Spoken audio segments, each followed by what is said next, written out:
ကျွန်တော်အဆောင်နေပေါ်တာကကျွန်တော်ရဲ့ဂိမ်းထဲကကောင်မလေးမှခိုင်းထားတဲ့အစားအသောက်တွေကိုခိုးစားလိုက်တယ်။အဲ့ဒီညမှာပဲအဲ့ဒီကောင်မလေးကပိုးဆောင်ရေးသမားတိတ်တဆိတ်ရိုက်ထားတဲ့တပ်ပုံတစ်ပုံနဲ့ကျွန်တော်ကိုလာပြဿနာရှာတယ်။ဒီမျက်နှာနဲ့ငါအနာကိုဘလို့တောင်ကက်ရဲတာလဲယွန်စရာကြီးဆိုပြီးချက်ချင်းပဲလမ်းခွဲသွားတယ်ပြီးတော့ဂိမ်းထဲကနံပါတ်1နဲ့ဖျားလို့တင်စားရတဲ့လူနဲ့တွဲနေပြီလို့ကြေညာလိုက်တယ်။လူတွေအားလုံးကအဲ့ဒီနဲ့ဖျားရဲ့ပုံတွေကိုပို့ပြီးကျွန်တော်ကိုဝိုင်းလောင်ကြတယ်ဝက်ပူကြီးမင်းန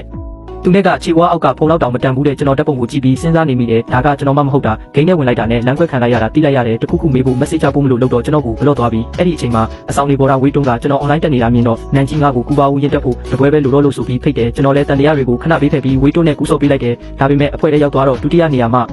ှာရှိနေတာကကျွန်တော်ရီစာဟောင်းယူယွန်ဖြစ်နေတယ်ကန်ဆယ်လိုက်တာသူ့ကိုဘာလို့ဖိတ်တာလဲယူယွန်မင်းသူ့ကိုတီးလို့လားမတီးဘူးဒီလိုလူစားမျိုးနဲ့ဘာမှမပတ်သက်ချင်ဘူးဒါကိုကြားတော့ကျွန်တော်မျက်မှောင်ကျုပ်ပြီးမေးလိုက်တယ်မင်းမဘာလို့ငါ့ကိုအဖြစ်တင်ဖို့မျက်နှာရှိနေတာလဲလို့နင်းကိုတွဲခဲ့မိတာတွေးလိုက်တာနဲ့အန်ဂျင်လာပြီးငါတို့တွဲခဲ့ဘူးလေလို့ရှောက်မပြောနဲ့ရှက်ဖို့ကောင်းတယ်ကွီတိုငါသူနဲ့မစော့ချင်ဘူးယူယွန်ညီမလေးမင်းကဘာလို့နန်ကြီးကိုဒီလောက်မုန်းနေတာလဲသူကယွန်စရာကောင်းတော့သူ့မျက်နှာကိုမြင်တာနဲ့တင်ပိုက်ထဲကမအီမတာဖြစ်လာတယ်ကျွန်တော်တော်တော်အံ့ဩသွားတယ်ကျွန်တော်ကယုံစရာကောင်းတယ်ဟုတ်လားမနစ်ကအလှမဲ့တန်ပွဲမှာဒုတိယရခဲ့တာလေးပထမရဘူးသုံးမဲပဲလုပ်ခဲ့တာလူယွန်လိုမင်းကလေးမျိုးကမင်းလိုနဲ့ဖျားနဲ့ပဲတန်ပါတယ်ငါလည်းမင်းလိုရုပ်ဆိုးတဲ့လူတွေကိုမုန်းတယ်ကျွန်တော်ဝေးတွန်းကိုလှမ်းကြည့်လိုက်တယ်သူ့ကူတင်ကဖျို့ဖျဲဖြစ်နေပြီးရေမချိုးတာ3ရက်ရှိပြီးကီလို100ကျော်တဲ့သူ့ကိုယ်လုံးကြီးကခေါင်းကိုဖိထားတာကျွန်တော်စက်မနေနိုင်တော့ပဲထမင်းစားဆောင်ကိုထွက်လာခဲ့တယ်နိုင်ဝက်ကြတော့ယူယွန်ကအဖွဲတဲကိုပုံတပုံပို့လိုက်တယ်နန်ကြီးဒီမျက်နှာနဲ့ငါနာတက်ရဲတာအော်နှလုံးသားကိုကောင်းလိုက်တာတဲ့ပုံကိုဖွင့်ကြည့်လိုက်တော့မျက်မှောင်ကျုပ်သွားတယ်အဲ့ဒါကခိုးရိုက်ထားတဲ့ပုံအထဲမှာမဲမီဝဝကောင်းလေးတစ်ယောက်ကအစားအသောက်တွေကိုကိုင်းပြီးကြွက်ခိုးစားတယ်လို့မျိုးပြုံးနေတယ်အဲ့ဒါဝေးတွန်းလေးဒီဝက်ကြီးကဘဲကထွက်လာတာလဲကြောက်စရာကြီးနန်ကြီးဒီပုံကိုမင်းဘဲကရတာလဲမင်းရုပ်ကိုအရန်တိကျင်လို့အစားအသောက်တွေမှာပေးပြီးပို့ဆောင်ရေးသမားကိုခိုးရိုက်ခိုင်းလိုက်တာလေဒါကမကောင်းဘူးဆိုတာသိပေမဲ့တော်သေးတာပေါ့ဒါကြောင့်ပဲမင်းရုပ်ကိုတိလိုက်ရတ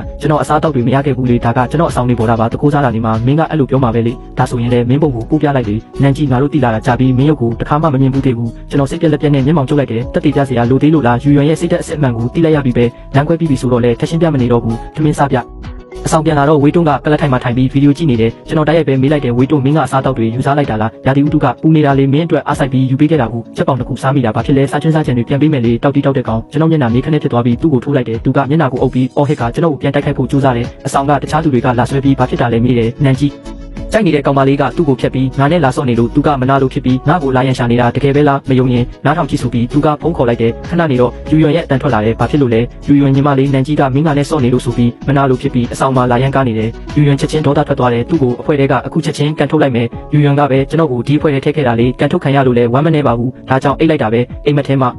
တစ်ဖက်လဲလိုက်တော့အတန်ကျဲကြီးကြားလိုက်ရတယ်ပြီးတော့ဝေးတွန်းရဲ့နာကျင်တဲ့အော်တန်ကြီးထွက်လာတယ်ကျွန်တော်လန်နိုးသွားပြီးကြည့်လိုက်တော့ဝေးတွန်းမြေပြင်မှာလူးလိမ့်နေတယ်ဘာဖြစ်တာလဲလို့မေးမလို့တော့ကျမ်းပြင်ဘောကသူ့ဖုန်းကိုမြင်လိုက်တယ်အဲ့ဒါကျွန်တော်ပုံလေးမင်းပါလို့ငါပုံကိုခိုးရိုက်တာလဲပုံတပုံလေးကိုဘာဖြစ်နေတာလဲမင်းမျက်နှာကဘာမို့လို့ရိုက်လို့မရရမှာလဲမင်းကသူများရဲ့ကိုရေးကိုတာကိုချိုးဖောက်နေတာငါဆောင်မှုကိုတိုင်မယ်မင်းကိုမကြောက်ဘူးတိုင်ကျင်တိုင်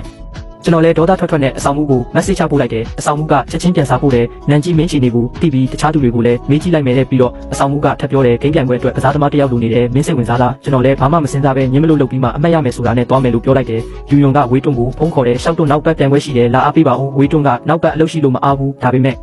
ဲ့တိုက်ရိုက်ထုတ်လွှင့်မှုကိုကြည့်ပြီးအားပေးမယ်လို့ပြောလိုက်တယ်ကျွန်တော်အဝတ်စားလဲတဲ့အခန်းကိုသွားတော့သူ့ကိုပြိသက်တွေကြားမှာတွေ့လိုက်တယ်သူက UNC message ချဖို့နေပြီးခေါင်းငုံနေလို့ကျွန်တော်ကိုမမြင်ဘူးအဲ့ဒီအချိန်မှာမင်းကလေးတစ်တိုက်ဖြတ်သွားတယ်ရှေ့ဆုံးကမင်းကလေးက message ချပြန်နေတာနောက်ကတယောက်ကသူ့ကိုဖတ်ပြီး UN ရဲ့နက်ဖျားလျှောက်တွန်းတဲ့စကားပြောနေတာလား UN ကဖုန်းကိုတိတ်လိုက်ပြီးအေးလေဒီတစ်ခါချန်ပီယံဆုရရင်သူ့တက္ကသိုလ်ထိသွားပြီးဝန်ခံမှာ UNငါကြားတာတော့ရှောက်တွန်းတဲ့နေကြီးစားဟောင်းဝက်ပူကြီးနဲ့ကအဆောင်တစ်ခုထဲမှာနေတာဆိုသူစိတ်ဆိုးမှမကြောက်ဘူးလားစိတ်ဆိုးတော့ဘာဖြစ်လဲသူ့မျက်နှာကိုမှန်ထဲမှာပြန်ကြည့်ခိုင်းလိုက်လေသူ့အကြောင်းမပြောတော့နဲ့ဆိုပြီးလှည့်ထွက်မှာကျွန်တော်ကိုမြင်သွားတယ်ကျွန်တော်ဘီယူမဆိုင်ဖဲအဝတ်လဲခန်းထဲဝင်သွားတယ်ယူယွန်ကလိုက်လာခြင်းပေမဲ့ကျွန်တော်ကပျောက်ကွယ်သွားပြီးယူယွန်ဘာဖြစ်လို့လဲသူ့ဆန်းနဲ့ဝေးတွန်းကိုမြင်လိုက်တယ်လို့ပဲနက်ဖျားကအလုံများနေတာဘယ်လာမလဲတန်ပွဲအတွက်ပြင်ဆင်ရအောင်တွတ်အားမယ်ယူယွန်ရဲ့အဖွဲ့ကဒီဒေတာမှာအတော်ဆုံးတွေနဲ့ဖွဲ့ထားတာမို့တော်တော်လေးအနိုင်ရနေပြီးသူတို့ကိုသူတို့အထင်ကြီးနေကြတယ်ခုနကတွေးလိုက်တဲ့ကြောပြင်ကလည်းဝေးတွန်းပဲဖြစ်ရမယ်လို့သူယုံကြည်နေတယ်ဒါကြောင့်ပြည်သက်တွေကြားထဲလိုက်ရှာတော့ခုံနှခုံစာလောက်နေရာယူထားတဲ့ဝက်ပူကြီးကိုတွေးလိုက်ရတယ်မျက်မှောင်ကျုပ်သွားပြီးဒီကောင်ဒီကိုဘာလာလောက်တာလဲနန်ကြီးကငါ့ကိုတမင်လာနောက်ဆက်တာပဲဒါပေမဲ့ဘာဖြစ်လဲငါကတော့ဝေးတွန်းကိုပဲဝန်ခံမှာဒါပေမဲ့ဘိုးလူပွဲမှာတော့ယူယွန်တို့အဖွဲ့တော်တော်လေးရှ